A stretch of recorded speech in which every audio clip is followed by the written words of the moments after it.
Hi, I'm Rachel Chin, and this is the story of how I learned that sometimes the people closest to you can be the ones who understand you the least. For 15 years, I built a technology empire from my garage, but apparently that wasn't enough for my perfect family. You see, in the Chin family, education was everything. My older brother Michael was the golden child. Perfect grades, perfect SAT scores, and a full ride to Harvard Business School. I was different. Numbers spoke to me differently. While Michael memorized textbooks, I was taking computers apart, learning to code, and dreaming of building something revolutionary.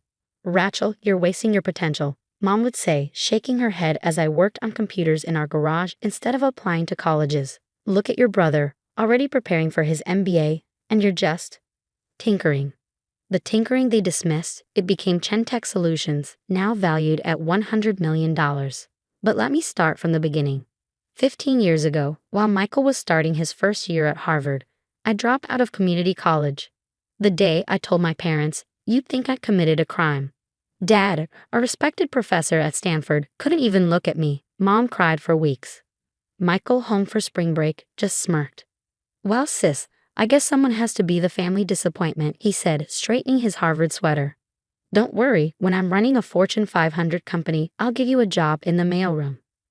That night, in my tiny garage workspace, surrounded by circuit boards and half-finished prototypes, I made a promise to myself. I would succeed, not by following their path, but by creating my own. The first few years were brutal. While Michael posted photos from glamorous MBA networking events, I was sleeping on a futon in my one-room office, living on ramen noodles and coffee. But I had something they couldn't see, a vision. I'd identified a massive gap in the cybersecurity market. While big companies were focusing on complex, expensive solutions, small businesses were left vulnerable. I developed Security Shield, a simple but powerful security suite that small businesses could actually afford and understand. The first version was rough, but it worked. Word spread. One small business became 10, then 100. By year 3, we had our first $1 million contract. Did my family notice? Sure, but not in the way you'd expect. Cute little business you've got there, Rach, Michael said during Thanksgiving dinner that year. But you really should consider getting a proper education. You can't build a real company without proper credentials. Mom nodded eagerly. It's not too late to go back to school, honey. Michael could help you apply to some good business schools. I just smiled and focused on my turkey. Let them think what they wanted. I was too busy scaling my company to argue. The next decade flew by. Chentech Solutions expanded globally. We developed new products, acquired smaller companies, and became a leader in small business cybersecurity. Our client list grew to include some Fortune 500 companies. Ironic, considering Michael's old taunt. Speaking of Michael, his career was also advancing. He climbed the corporate ladder at a prestigious consulting firm, making partner by 35. Every family gathering became a showcase for his achievements. Michael just closed a $50 million deal. Michael's been featured in Business Weekly. Michael's giving a keynote at Harvard. My success. It was always qualified. Rachel's company is doing, well, considering.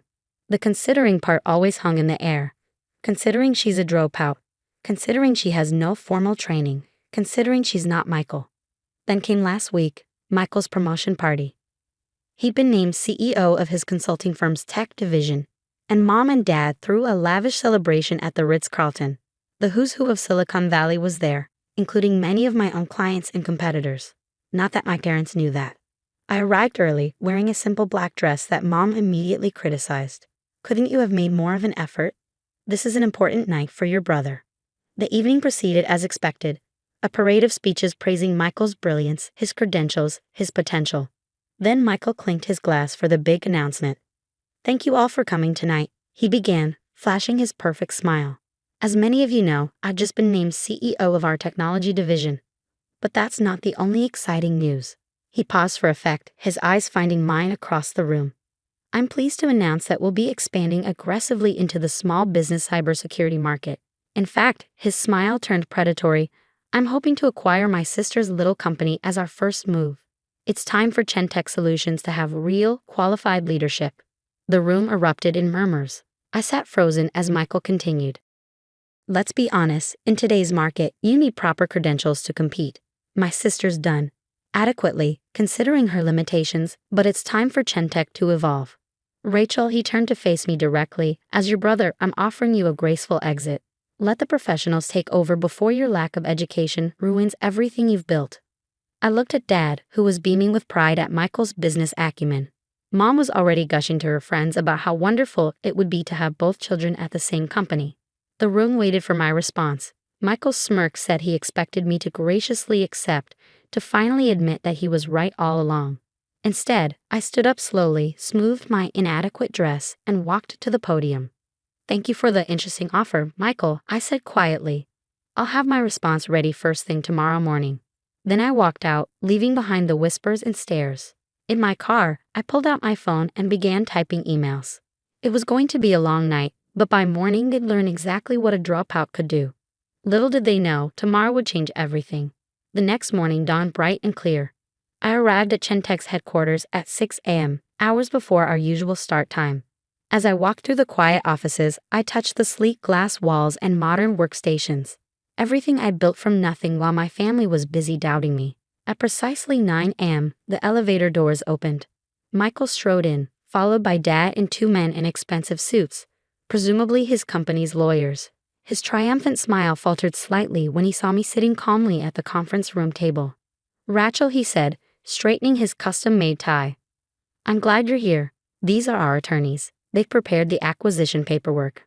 I think you'll find our offer very generous, considering my limitations. I finished for him, smiling. Please sit down. I have some documents of my own to share. They settled into the leather chairs, Michael already reaching for what he assumed were resignation papers. Instead, I opened my laptop and connected it to the room's main screen. Before we discuss your offer, there are a few things you should know about my little company. I began pulling up the first document.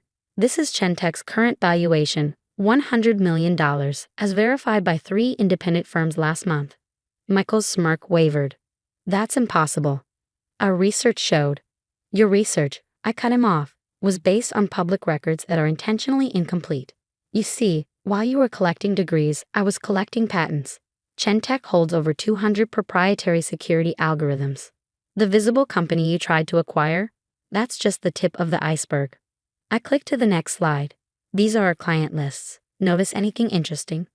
Dad leaned forward, adjusting his glasses. His face paled as he read the names, including Michael's own consulting firm. That's right, I continued. Your company's entire cybersecurity infrastructure runs on our systems. Has for years. In fact, I pulled up another document, that $50 million deal you're so proud of, Michael. The client chose your firm specifically because you promised them Chentech's security suite. Michael's face had turned an interesting shade of gray. But that's impossible. I would have known, would you? I asked softly. Did you ever actually look into who developed the security systems you've been selling? Or did you just assume, like always, that anything I touched couldn't possibly be important? The lawyers were frantically flipping through their papers, realizing their due diligence had missed something massive. I wasn't done yet. And here's the most interesting part, I said, displaying the final document. Remember that graceful exit you offered me? Well, I have a counter-proposal. I slid folders across the table to each of them. Chentech just acquired your consulting firm's entire tech division. The board approved it last night, unanimously. They were particularly impressed by our new quantum encryption technology, something your due diligence also missed. Michael practically ripped open the folder, his hands shaking. This is a joke. The board would never. The board that consists mainly of Chentech clients? I asked innocently. The same board that depends on our security systems to protect billions in assets. That board? Dad was staring at me like he'd never seen me before. One of the lawyers had already pulled out his phone, presumably confirming my claims. So here's what's going to happen. I continued, my voice steady. You have 2 options, Michael. Option 1. You resign from the tech division, effective immediately. You'll receive a generous severance package and a glowing recommendation for any non-competing industry. And option 2. He whispered, his arrogance finally cracking. Option 2. I release the records of how your division has been taking credit for Chentech innovations for years. I'm sure Harvard Business Review would love that story. Ivy League CEO caught passing off sister's work as his own. The room fell silent. Through the glass walls, I could see employees arriving, watching the scene with curious eyes. You wouldn't, Michael said, but his voice lacked conviction. We're family. Family? I laughed softly. Last night you called me unqualified, inadequate, and limited. You tried to steal my company in front of everyone we know. That's not family, Michael. That's just bad business. Dad finally found his voice. Rachel, surely we can discuss this. Your brother didn't mean. He meant every word. I cut him off. Just like you meant it every time you dismissed my work as tinkering. Just like Mom meant it every time she suggested my success was just luck. I stood up, smoothing my dress. The same inadequate one from last night. The acquisition papers are legally binding. The press release goes out in an hour. Your choice, Michael. Quiet retirement or public scandal. 20 minutes later, I watched from my office window as Michael stormed out of the building, Dad hurrying after him. The lawyers stayed behind to work out the details of his resignation. That evening, Mom called, crying about how I'd destroyed Michael's career. I let it go to voicemail. Instead, I focused on the email I just received. Harvard Business School wanted me to give their commencement speech next spring. The topic? Innovation without limits, success beyond traditional paths.